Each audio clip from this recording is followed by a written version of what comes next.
Well, good afternoon. I think it's mostly afternoon for everybody who is joining us here on this webinar today, but welcome and greetings to you wherever you may happen to be joining us from. My name is Shelly Benyon and I am the General Manager at Hawkeye Industries. And I love that I always get to kick these off. I sit here and kind of imagine all of the rest of you around the conference table with my colleagues, Jody, Rob, and Allison that are joining us today. We're here to talk a little bit about the Duratec product line specifically as it regards mold repair and construction. We're hoping that by the time that you leave this webinar, you have a little bit more insight into how the Duratec products can help you or how the Hawkeye product line can help you. And perhaps some tips and tricks just in general as you are building parts and fabricating and manufacturing to help you make your production experience smoother. So since everybody is ready to go, we will kick it off. We generally try to keep our webinars to about an hour, just for those of you who are joining us, so you've got an idea of timeline. We do record these. You will get a copy of the recording. So at any time, if you need to jump off, you're welcome to do so. And at any time, if you want to ask questions, you're also welcome to pop some questions into the Q&A box or into the chat, and we will answer them from there. So with that being said, let me tell you a little bit about Hawkeye Industries, who we are and what we do. We were founded in 1983, and we are the best known for our Duratec product line, but we also sell and manufacture and support AquaBuff, which is a line of compounds and polishes, and StyroSafe, which is an EPS-friendly resin and primer system.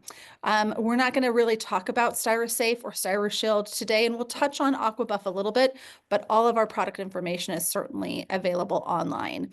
As you can see on your screen, we work with and support a variety of different sectors within the composites industry.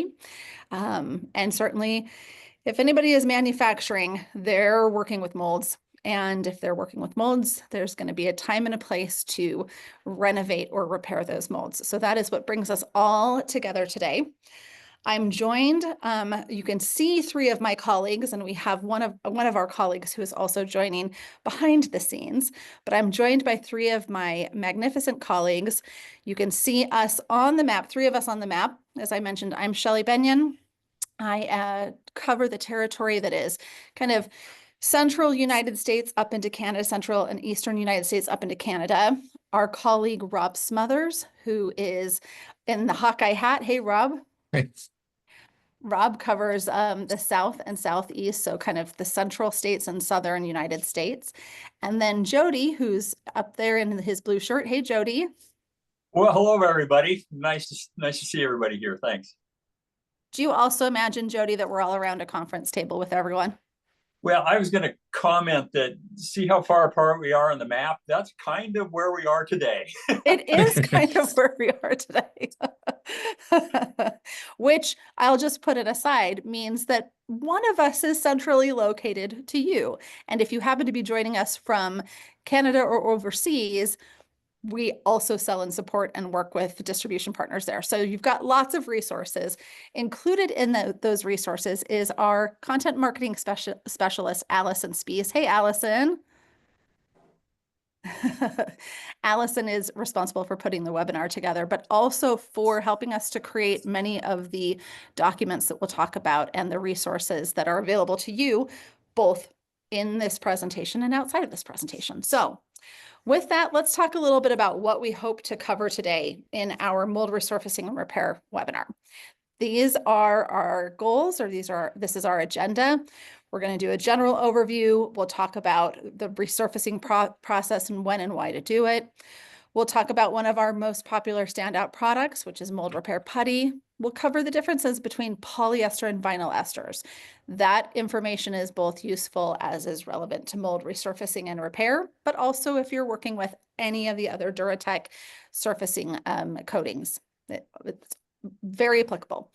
We'll talk about how to resurface and whether that's a 1, 2, or 3-step process for you, some tips and tricks on how to get some good results. And our favorite part of any webinar that we do is the time that we have to open it up to questions and answers. So I've mentioned this before. Everybody just take a look in case you're not familiar with Zoom. take a look. Down at the bottom of your screen, you should have options for chat, raising your hand, or a Q&A box. You are welcome to raise your hand at any time. You are welcome to pop a question into the Q&A box or into the chat. Allison will be helping me out by monitoring that. During our presentation, we'll try to answer questions as they come in, where they fit in. So if a question comes in and we know we're going to talk about it and kind of cover it, don't be alarmed if we aren't answering your question immediately. We're going to either circle back to it or we're going to cover it as part of our content. At the very end, we'll also open it up again in case there are any remaining questions that we haven't covered. And then, of course, by the time you leave this webinar, you'll know how to find us so that anything that kind of comes to mind afterwards, you can come back to.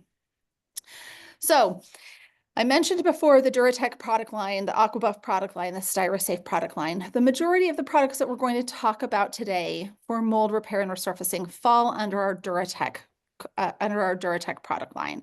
And that product line consists of polyester and vinyl ester materials that run from putties and sealers to top coats. And in the mold resurfacing world, we are going to touch on a lot of those products and a lot of that kind of range and depth of the products. You may have heard of Duratec before. You may be currently using Duratec. Maybe you've used our Sun Shield, which is a clear UV resistant top coat, but you haven't resurfaced your mold using Duratec products before. Maybe you're really familiar with doing mold repair and you're just curious to get some additional information and tips and tricks from Jody and Rob and our experts. So hopefully today you'll get a little bit more insight into each of those product types, specifically in the mold resurfacing world. Certainly, there's a lot of other applications as well that our products are used for and can be useful for. So, why and when to resurface? Everybody, Jody, Rob, make sure you're off mute now for me. So we were talking about this the other day when we were doing our outline, when and why to resurface. Guys, what are some of the reasons and seasons for resurfacing or repair of molds? Go ahead, Rob. Let's start with some of the reasons. Is every time you pull a part off that mold, you're going back and having to do repairs to that part over and over again, same repairs because you've got issues in that mold and you're spending a lot of time and a lot of effort and some dollars repairing everything out of there over and over and over again. If you take that mold and you repair that issue on that mold one time, now your parts are coming out of there clean, better shape, and you eliminate having to go back in there and do those multiple repairs over and over again.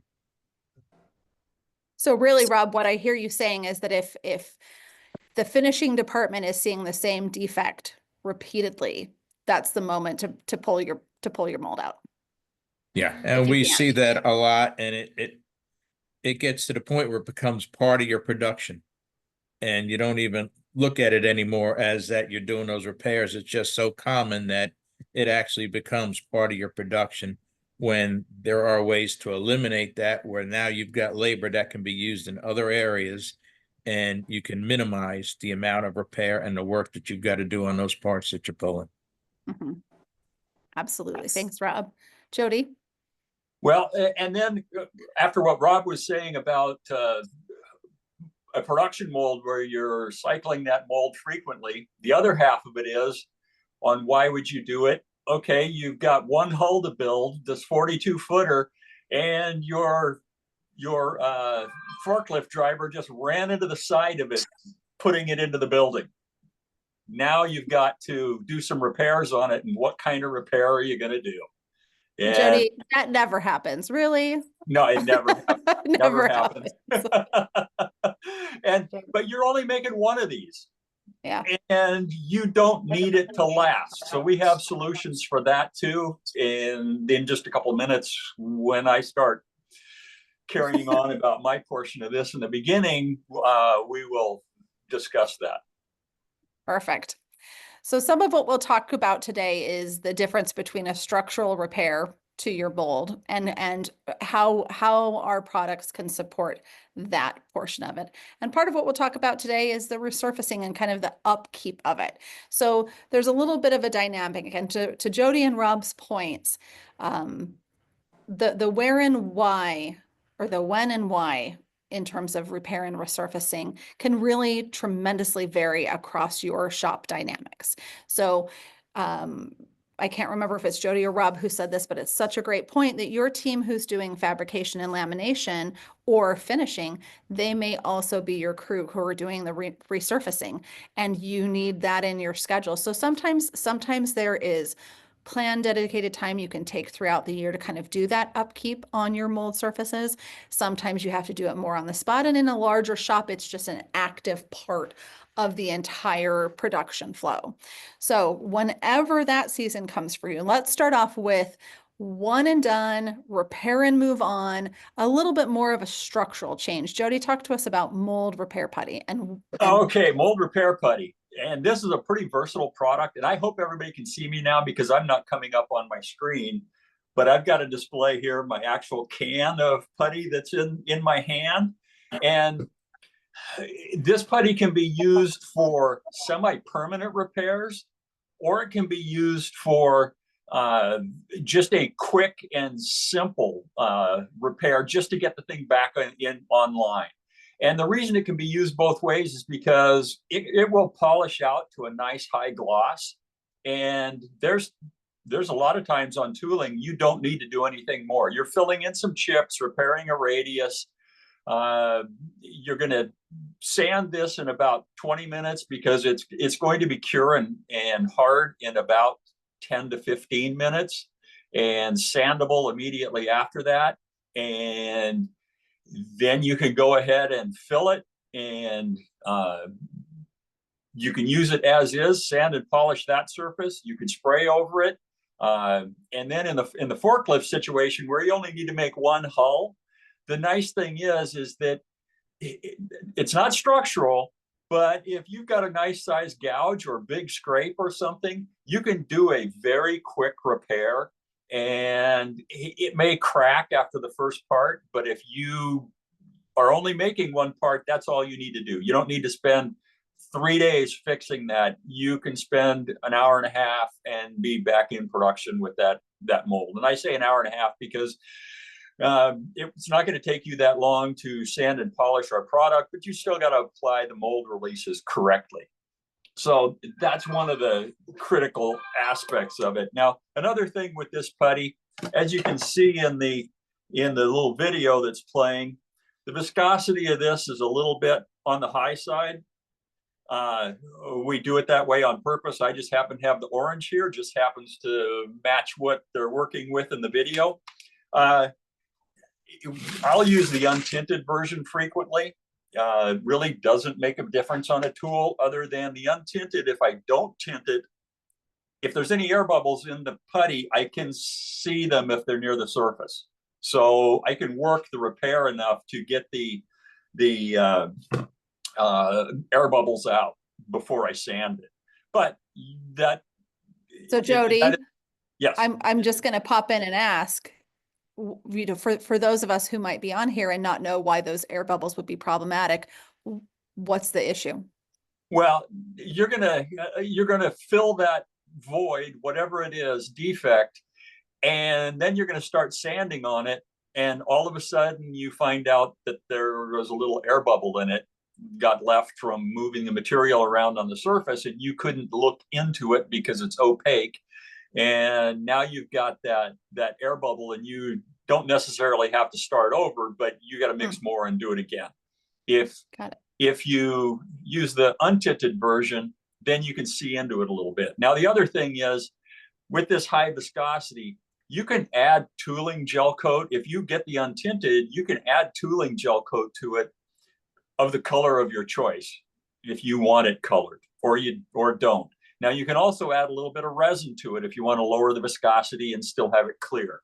It's very user-friendly. You can use the cream hardener that comes with it, the BPO hardener, or you can use MEKP.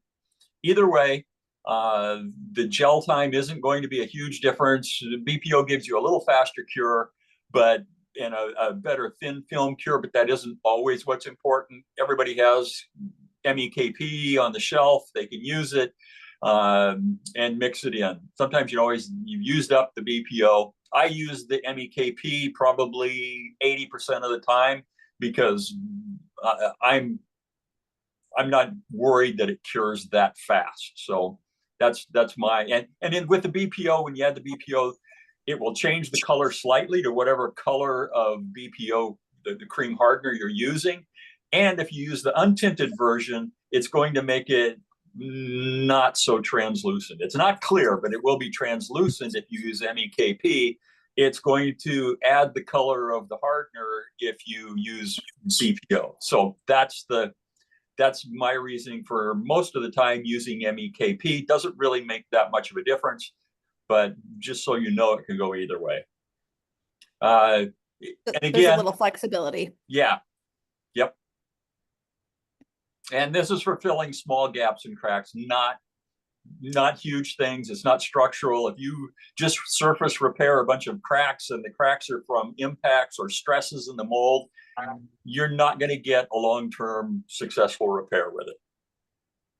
That needs attention. At that point, they call us, right? Yes. Yes. Yeah. And that's the reality with many of the molds that are out there, the condition that they're in. They've been repaired multiple times, and whatever stress fracture has taken place has kind of exacerbated throughout the mold. And sometimes you don't realize it for a long time into production. So if you're to the point where you need to do something more than just filling the cracks and the gaps, and it's structural in nature, that's the perfect moment to reach out to Rob, Jody, or I and just say, what do we do next? If we happen to be anywhere near where you're at, we'll come out and take a look at your molds with you, kind of walk through what that next step looks like. But sometimes that repair is also just on the resurfacing side. So you don't necessarily need to cover the, you're not dealing with cracks, you're not dealing with gaps or scratches. You just want a Class A, high gloss, consistent production tooling surface. And you've got to do a little TLC to that surface of the mold itself. So we're going to talk a little bit about our Duratec products on the resurfacing side. They can be used in conjunction with the mold repair putty, which Rob will talk a little bit more about. But there's two different tracks within our product suite, polyester chemistry and vinyl ester chemistry. And you can see up on your screen a couple of the differentiating factors between polyester and vinyl ester. We'll talk more about those as well. But the biggest thing that we would advocate from this conversation is your priorities, you, specifically you, your team, your production facilities needs, determine which products you need. That outcome is going to determine which direction you need, which products you need. Sometimes they're interchangeable. Sometimes one will work really well for your experience, and sometimes a particular product is necessary for whatever the parameters are within your group. So polyester, vinyl ester, just keep those in mind. Rob, let's talk about how to resurface, whether that's 1 step, 2 steps, 3 steps. Will you walk us through that? Well, again, that depends on what you're looking to do. You want a Class A finish, or as Jody said earlier, you're looking for a one and done. So let's start and we'll look at a full resurface if this mold's in bad shape. If it's really bad and you've got those cracks and you've got those little chips that have to be repaired, then as you can see on your screen, you're going to start with the mold repair putty. You're going to take a Dremel, you're going to clean out wherever those cracks are. You're going to take, some people take it all the way back to the laminate, but you're going to clean that out the best you can and remove those complete areas. Come back with your putty. Again, an hour to hour and a half later, you're ready to get back on there, sand that down, sand that entire part down. If the rest of that mold is not in the worst of shape and you've got a nice smooth finish, you can jump in and go right into a top coat and put a finish on there. But what we recommend to get the best finish you're going to do is, as you can see in the middle there, you got your choice of either primers, and you can use a surface primer on there, or with a polyester, or you can use a vinyl ester. And difference just is there on the vinyl ester, you're going to get a little more durability than you will with the polyester. The other side of that coin is the polyester is going to make it a little bit easier to sand to smooth out. You're going to run that part and you only have to sand that to about 320. You don't want to go any more than that, or it's almost like you're polishing that. And we always want to make sure we're going to have good adhesion when we go to the next step. And then next step, if you want to go for a Class A finish, then you would look at our top coats. And again, your choice. You can go and refinish that with a vinyl ester or a polyester. Normally, we recommend the vinyl ester. If you're going to be building these parts, you're going to be building multiple parts over and over and over again because of the durability.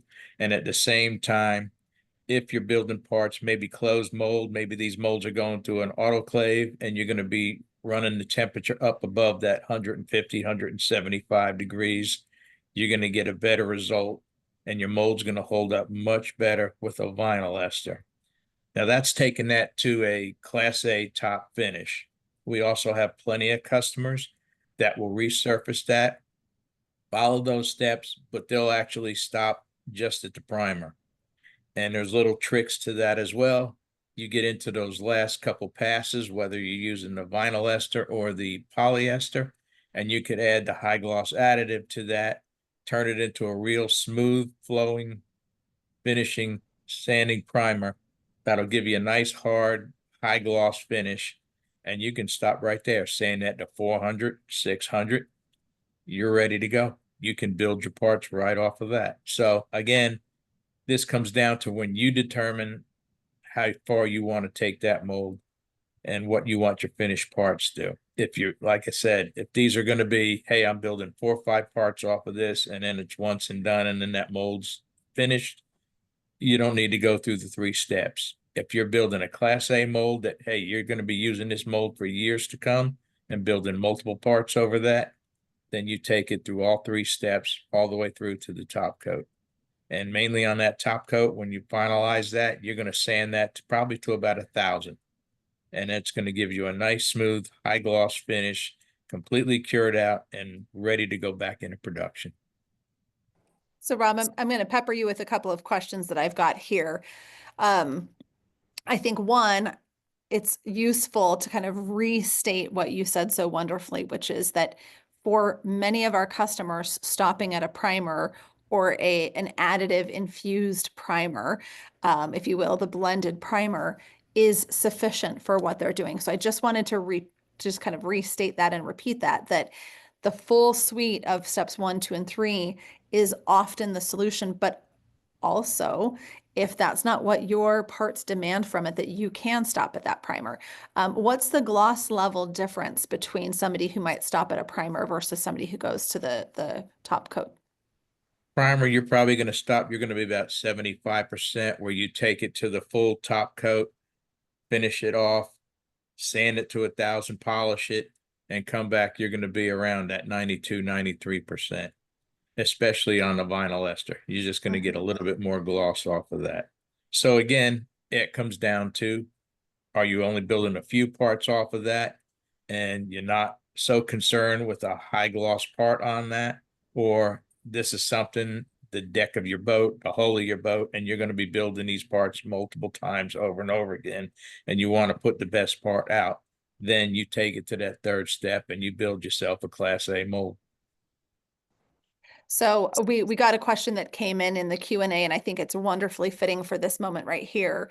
Jody talked a little bit before in using just the mold repair putty that it's going to cure out in about 20 minutes. And by the time you get the putty on, you've sanded it down, you've buffed it out, then you've laid out your mold release onto it, we're looking at about maybe an hour and a half. But Rob, if we're doing this whole suite, what's an estimation for when I would have my molds back into production? And I know that's a trick question because there's so many factors, but yeah, because again, it generally. depends on temperature and stuff, but let's look at it. The way it's done in a lot of shops, you want to take your time when you're resurfacing this mold. You don't want to spend the money and the effort, try to speed through this process and end up making a mistake and having to go back and redo it again. So most times you'll come in, you can do that repair. If you do the mold repair putty, yeah, you can come right back on there, sand that whole part down, and come back and spray your primers on there an hour and a half, 2 hours later. Then you come back, and most people will let that sit overnight because you want to let it sit at least 4 to 6 hours. Get a good hard cure on there, and then come back, and you'll know it because if you're not, it'll sand the way it's supposed to sand. If you're gumming up that sandpaper, you're still a little green and you haven't gone through a complete cure stage yet. So most times what I'll tell customers is finish it off, spray it in the afternoon, let that sit till the following day. Come back the following morning. You're going to come back and sand that down again, get it to the consistency you want, the smoothness that you want, and then you come back, spray your top coat over that. Doesn't matter, vinyl ester, polyester. Spray your top coat on that, and preferably I'd let that sit until the next day again, and then come back, sand it, take it to, like I said, 1,000 grit, get your sealer, get your wax on there, and now you're ready to put that back in production. So normally you can be done within 36 to 24 hours, 36 to 48 hours. That part's ready to go back into production. And when it does, it looks like a brand new mold. And I'll add, on some of our data sheets, it indicates sand it and then wait out 8 hours. Well, that allows for a full cure, and it lets any solvents evaporate. If you're going to sand it and polish it, you're going to get a better finish after 8 hours. But that doesn't mean 3 days after you've been sanding this big hull mold that you have to wait another 8 hours. Once you've opened that surface, your 8 hours starts ticking, and you don't need to then wait a whole day after you're done sanding. And the 8 hours is, it's a generic statement to say, hey, you might get a better result if you just let this sit for a little bit. Worst case scenario, typically, if you polish it too soon, it will dull up on the first part. You'll get a good gloss, but it may dull up and change shape slightly on the first part because it wasn't fully cured, and it's going to get heated up a bit. Maybe, or even without the first part, in a day or two, it might dull up and change. The surface profile might change slightly. That may or may not make a difference. It's just, that's why we say let it sit, because you want this final part to not change shape, and that's a good way to do it. But it doesn't fit every scenario. Yeah. Yeah, Well, and temperature and climate has a lot to do with it. Yeah, if you're at Phoenix in the summer, that 8 hours goes by a lot faster than Seattle in the winter. Or Wisconsin in the summer. Yeah. Yeah. The humidity levels in Wisconsin just change. We might be warm up in Wisconsin, but it's a little sticky. So, as I typically do on our webinars, I'm throwing a little bit of a wild card out here because I literally had this conversation last week with somebody who has regularly used our base primer, which is not featured on your screen. It's product number 707051. And he and I were having the conversation. He uses it regularly on his plugs because he CNC shapes his plugs. And he was really hopeful to use it on his mold as part of his suite in his mold resurfacing. I think it's appropriate in this moment for us to just talk a little bit about why we're advocating for the Surface, the 707002 polyester surface primer, and the 1799006 vinyl ester primer, why we're advocating for those over, for example, our base primer, or a more commonly high-filled automotive primer that might be out there in the industry. Let's talk a little bit about why that isn't the right choice in our full mold resurfacing suite. Yeah, the base primer is made to be applied rather heavily and thick. You can build that up 120 mils plus, and it can be CNC cut. It can be sanded easily. It's not extremely durable. It's not designed to be extremely durable, but it's easy to shape. So in plug building or one-off tools, it may be the right thing, but it's not a good mold surface. It probably isn't a good surface to apply one of the top coats over because it's got a lot of filler in it, easy sand fillers, that spheres and things like that they aren't the best surface to try and spray over. So one of our actual sanding products, primers, makes a better surface over the top of that base primer. And then you can use that as your mold surface, or put a top coat over it, either way. But the base primer is made to make a not so good looking surface smoother, so that you can apply something else over it without a lot of work. Yeah. And without a lot of intended pressure for a long period of time, like production. Right. So Rob, this kind of circles back to part of what you were talking about before. And Jody, to your point, the 707051 can kind of get knocked down and smoothed out, which is what it's something he loves about it. And for other applications, that product is absolutely tremendous and so easy to work with. But he wanted to do it because his mold surface was kind of a jumbled mix, as many are, of mold repair putty, repairs, Bondo repairs, other materials that had been used over time.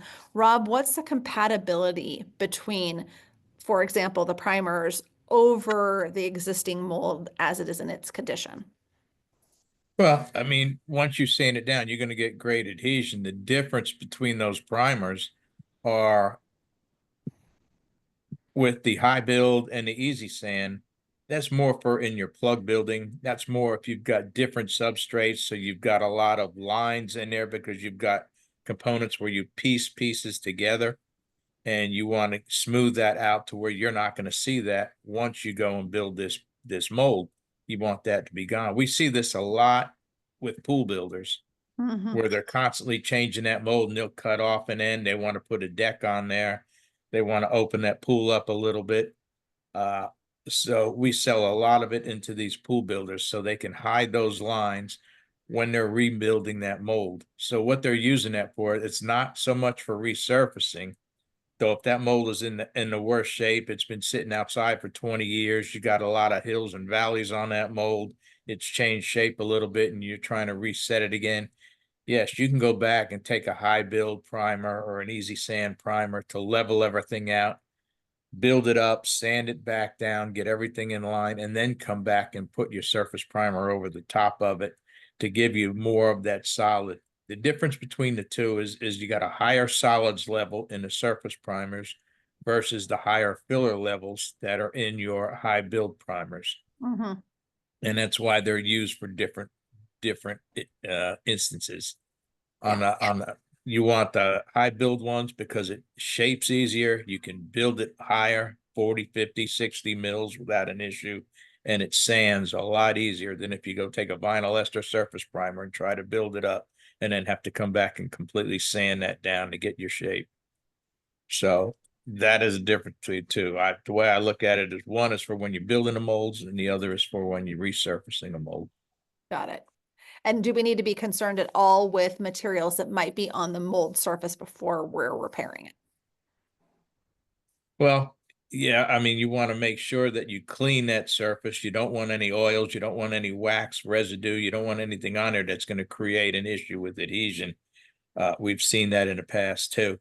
And you want to make sure at least if you're going back on there before you even start sanding it, that you acetone wipe it, because if it does have any wax residue or anything on there and you start sanding on that, and there may be some pores open up on that part, you're gonna drive that wax down in there, and you're gonna end up seeing what we call fish eyes, or you're gonna see some pitting when you go back and pull that part, or you're gonna have plain adhesion issues where it's not gonna want to bond in certain areas to it. Yeah.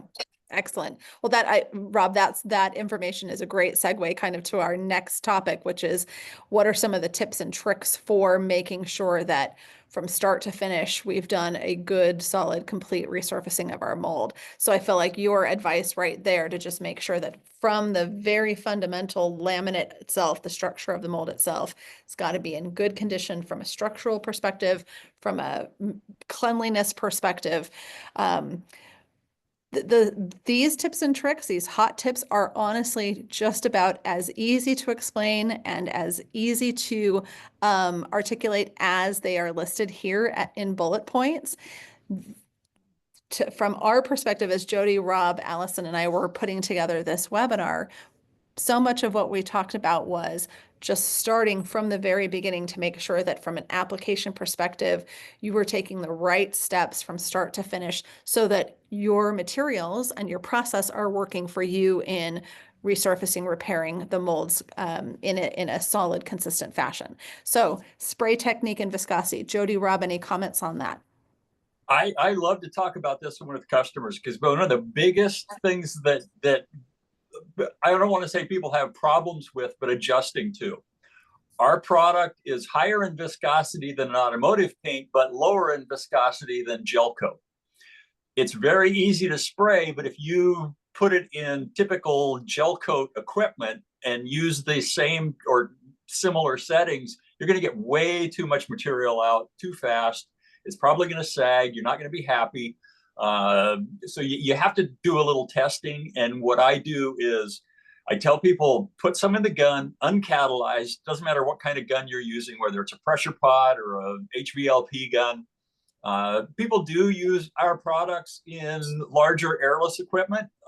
It's not that unusual, but most of it gets sprayed in either a pressure pot or an HVLP gun.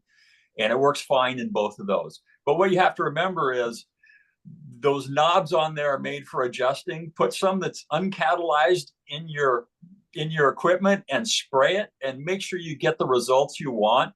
Get it dialed in, and now you can get the part you want. And some people want a lower viscosity product. If you want it lower in viscosity, you can add our clear additive 904-001 that will lower the viscosity without messing with the chemistry because it's a resin-based product. It's very low in viscosity. You can add some in there and adjust that viscosity. It will level and flow better on the surface. But now that the viscosity is lower, you've got to remember that it will sag easier. So it's a slow build to get to where you want to be. We have to set it at some viscosity. It may not be perfect for your application. So just remember, that's what you need to do. Now, if you wanted it higher in viscosity, you could add some tooling gel coat to it to adjust the viscosity slightly higher. And that's not right or wrong. Most of our products are seasoned to taste. They're all 100% compatible. So you can mix and match anything you want to do. Primers with top coats to get a different sheen on the surface. Now, got to remember, once you polish it, it's going to be glossy. But sometimes I've had customers that did not want a high gloss part and it was going to be indoors, and they just mixed in some primer, and now it's a medium gloss, and they can adjust it to how they want it. So that's what you have to remember. Those knobs on the gun are there for turning, and get it right. You don't want any surprises when you go to respray that 42-foot hull mold, and you get that look of panic on the gel coater's eyes because this isn't what he expected. It's not hard, just no surprises, please. Yes. Yeah. Yep. Just what I love every time we do a webinar, and I don't know, Jody and Rob, if you're having this experience too, but I feel like we set the agenda for the webinar, and then the 2 weeks leading up to the webinar are peppered with questions that are absolutely exact and appropriate. So I smile, Jody, because not only did I see the knob comment in an email that you had sent out earlier, but I had a conversation with Rob the other day about a customer whose applicator was so taken aback because they were used to spraying on the automotive coating side, and he was having such a hard job adjusting to that viscosity and hadn't done anything to try to adjust his gun. So that bullet point is number one for a reason. It is the start to your success is understanding what the material is like, how to adjust with it. The second bullet point is also just a necessity, understanding the catalyst, the use of it, and making sure that you're not over or under catalyzing. Rob, what's the challenge with that? Challenge with that is temperature, because we recommend that our materials be run at 2%. And that can be challenging at times. especially during the summer months when it's hot out, and a lot of customers will try to reduce that catalyst amount in there to extend their gel time. I mean, we get calls all the time saying, hey, I got like 8-9 minutes, I got to get this out. Or even when it's hotter. I mean, I've been in Texas running trials when it's 110 degrees and they feel they got about 5 minutes to get material out of the gun. And there are tricks to that. One is cool the material down. It doesn't matter how hot the air temperature is, doesn't matter how hot your mold is. If you can cool that temperature of the product down itself, it's going to give you a little bit more time in the gun. And as you can see on the screen, we also have a product called Gel X that we like to use in the warmer temperatures, which will almost double the gel time you're going to get without affecting the results of that material. So that seems to be the biggest issue, and over catalyzing. It gets cooler out. You probably got a little wiggle room. You may be able to drop down to 1.75% versus the 2%. If it's warmer out, you may be able to go up to 2.25%. That's really not going to affect it all that much. But you start running where you get down to 1% or 1.25% versus, and you get up to 3%, 3.25% because you're trying to speed the process up. Basically, you're going to get the same result. You're going to do something which we call plasticizing the material, and it will gel eventually. But that cure cycle that you've been waiting for, you can be out there for weeks. You can take that part, put it through and try to heat it up. It's not going to make a difference. You haven't put enough catalyst in there. When you're looking at a chemical reaction from catalyst to whichever it is, top coat, primer, it doesn't matter. It's doing it what they call cross-linking. So you look at a chain link fence and all those parts have to cross-link together. You over-catalyze that. Now you've got a lot of catalyst that's just floating around in there because it's already been absorbed by the promoter system that's in there, and it has nowhere to go. And what that does is actually retards your gel time and your cure time, and it gives you like a rubber finish. Or the opposite of that, if you cut it back to the point where you're not feeding it enough catalyst into that promoter system that's in there, it's not going to gel enough, it's not going to cure enough, and you again end up with what looks like a rubberized soft part. So catalyst is a big part of that, and the type of catalyst is a big part of that as well. We always recommend MEKP 925 for polyesters, 925H for vinyl esters. I know there's multiple catalysts out there. I know there's blended catalysts out there. You can play around with some of them, but they are going to give you different results. And that goes back to what we talked about before, which is just understanding what your ultimate outcome needs to be. Because there are all, and if any of you are joining us on the international front, Norex 925 is possibly not in the market that you are currently being served by. So there is room in the conversation for alternate catalysts, but you have to talk about it. So whether that's with your composite supplier, whether that's with us, whether it's with the catalyst supplier themselves, to better understand what those catalysts are doing in terms of the promoter packet or in terms of the initiation to really do the cross-linking like Rob was talking about. Rob, I think you were the one that said it the other day that when it comes to over and under catalyzing, the user is often trying to get a certain result and in the process negating their entire process or their entire outcome by kind of fooling around with that. Yeah, well, that's exactly right. That's what we just discussed is you got a little bit of a window there, which is probably 0.25% either way of that number of 2%.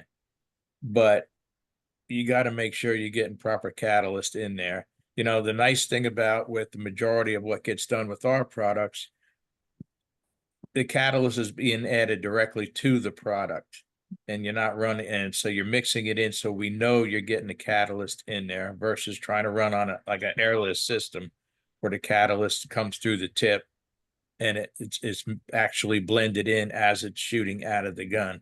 And now, that gun may say, and your slave arm may say 2%, but are you really getting 2%?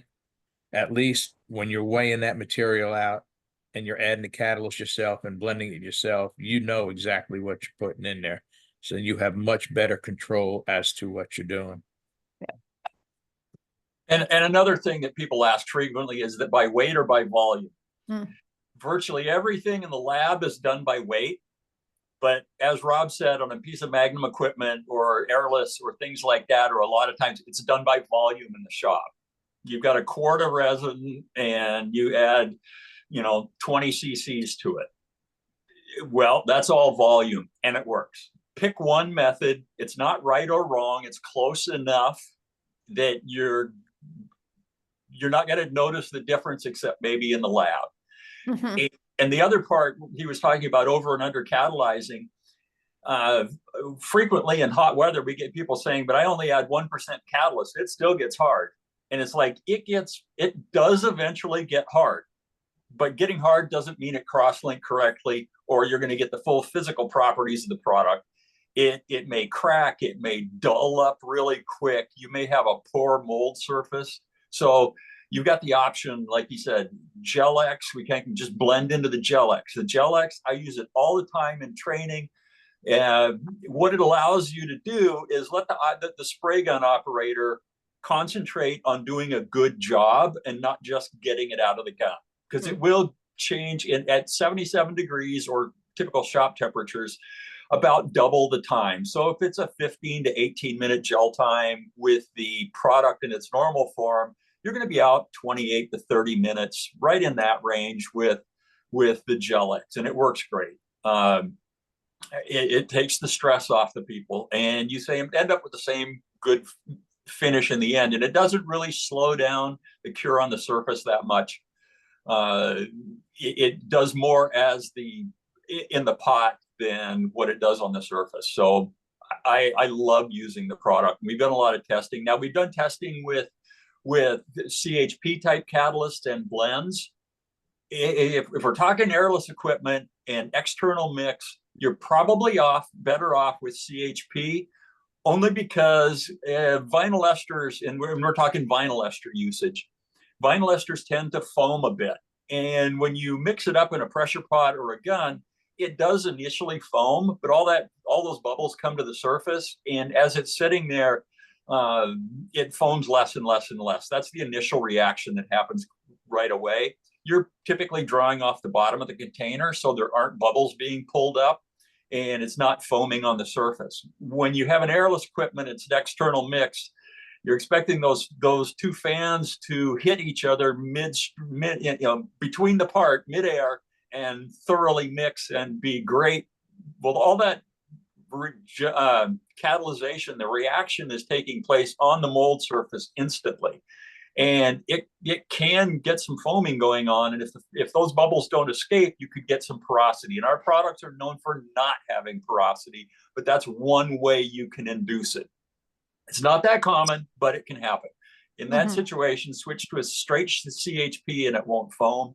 You'll get a longer gel time. May not be to what you want, but a longer gel time is far. You should never be in a hurry building a tool, so the extra time you wait isn't going to be a problem. And a longer gel time is a lot less of a nuisance than a mold full of porosity. And yeah, it's going to be a lot more time if you have to deal with that. whatever you think you're saving, but.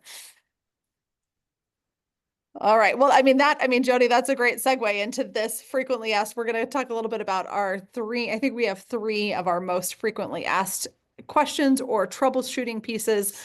So Jody, that porosity comment in CHP and airless systems goes well with our screen. Now, for those of you that have tried to take a picture of a defect, it's a challenging thing to do. So we've got pinholes, fisheyes, and porosity. Sometimes folks interchange this vocabulary.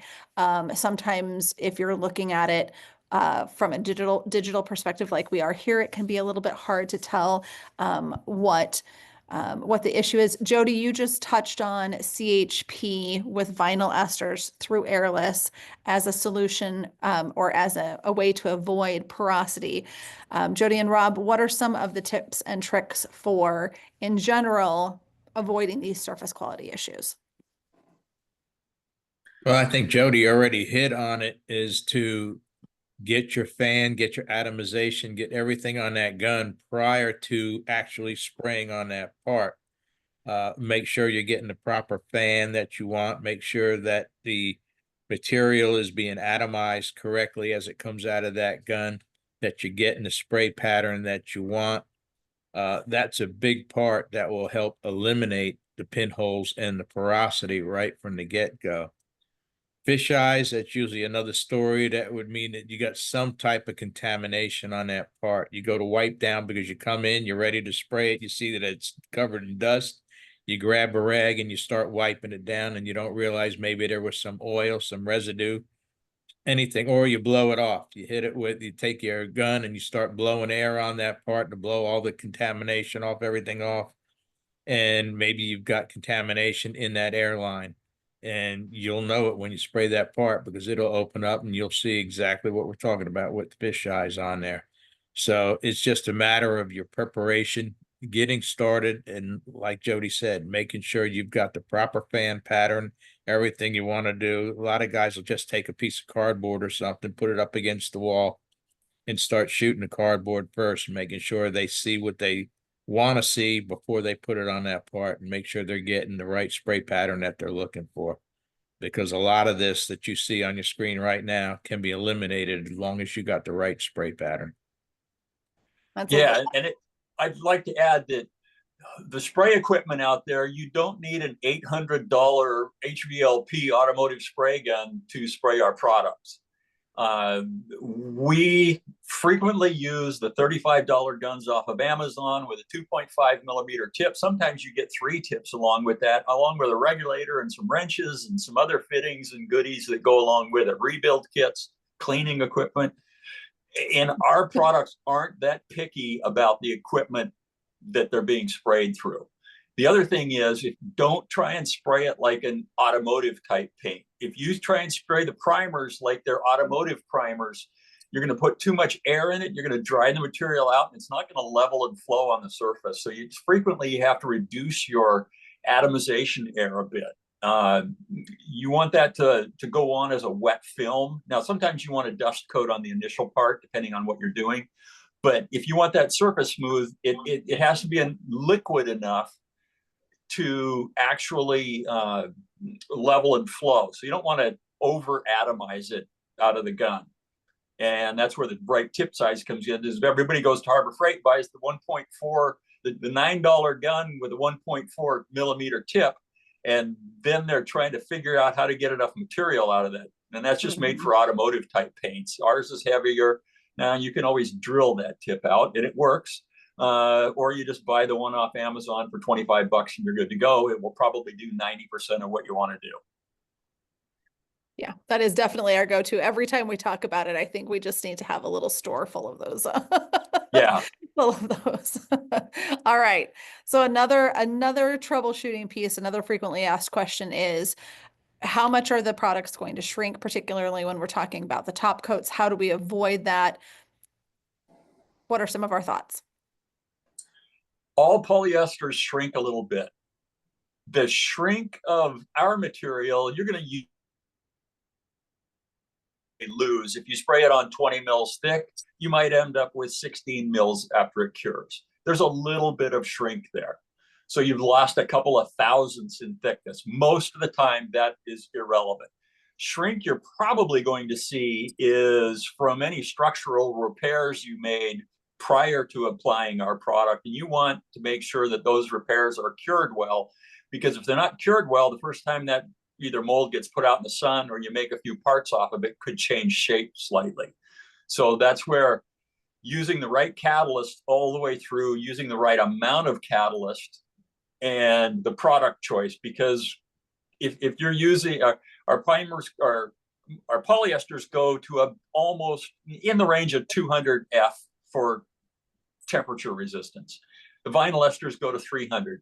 If you go to 250 with the polyester, you're going to get some movement in that. It's going to soften it up, and you can get some noticeable shrink, but it's probably going to do that to your tool too. So just know that if you're going to be post-curing stuff at 250 degrees, you're probably going to want to go the direction of the vinyl ester so it can take those temperatures. And it goes along with proper catalyzation and the proper amount of material on the surface. Perfect, perfect.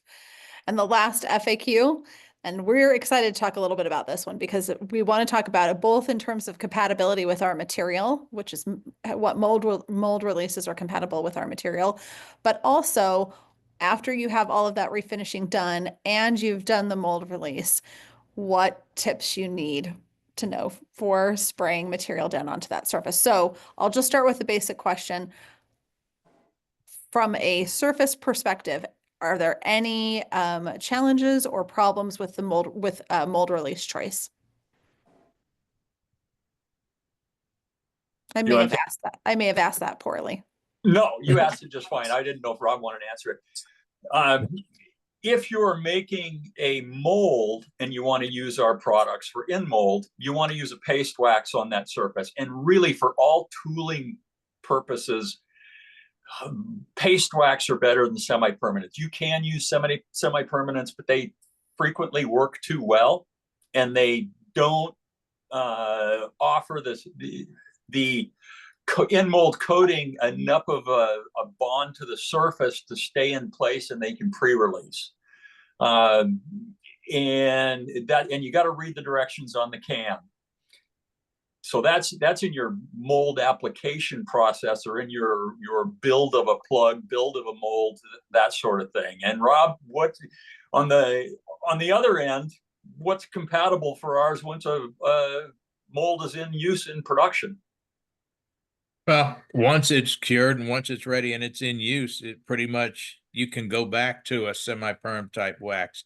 We like to stay away from the silicone waxes, but we want to make sure you got good surface tension.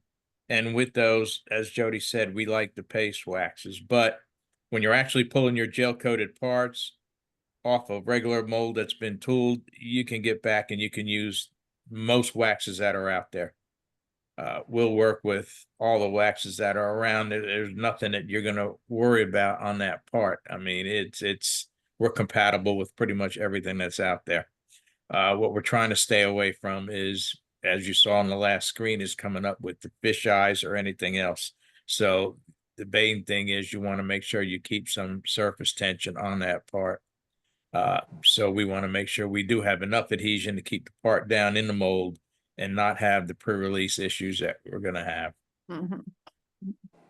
I actually got a picture from somebody who so we're talking about the molds being in use in this, or I'm talking about the molds being in use in this moment. They were spraying Sunshield into a female mold that had a pretty aggressive semi-perm on the inside. And of course it had fisheyed and kind of pulled against each other. But the saving grace, if you will, for that was that the semi-perm was so good, it was pretty easy to pop that cured Duratec off of it and just, instead of having to sand down and start again. So from a mold surface perspective, we don't have any concerns about what mold releases can be used in preparation of that mold to put in production. Yes? Correct. And whether it's epoxy parts you're making or vinyl ester or polyester, whatever you're making, we're pretty much compatible with anything you can put on the surface. Right. Reflective to that temperature that we talked about before. Yeah. And then when we're talking about surface tension, that goes back to what Rob, you and Jody were both commenting on, to just make sure that you're taking into consideration that a semi-perm may not allow for the level flow that is necessary once you're spraying something down onto that surface. Yeah. Well, like Jody said before, you're always going to have some shrink. Doesn't matter if it's a vinyl ester or polyester. There's solvents that are built into that material that when it's going through its gel and cure stage, those solvents are going to start to evaporate out of there. That's going to create some shrink.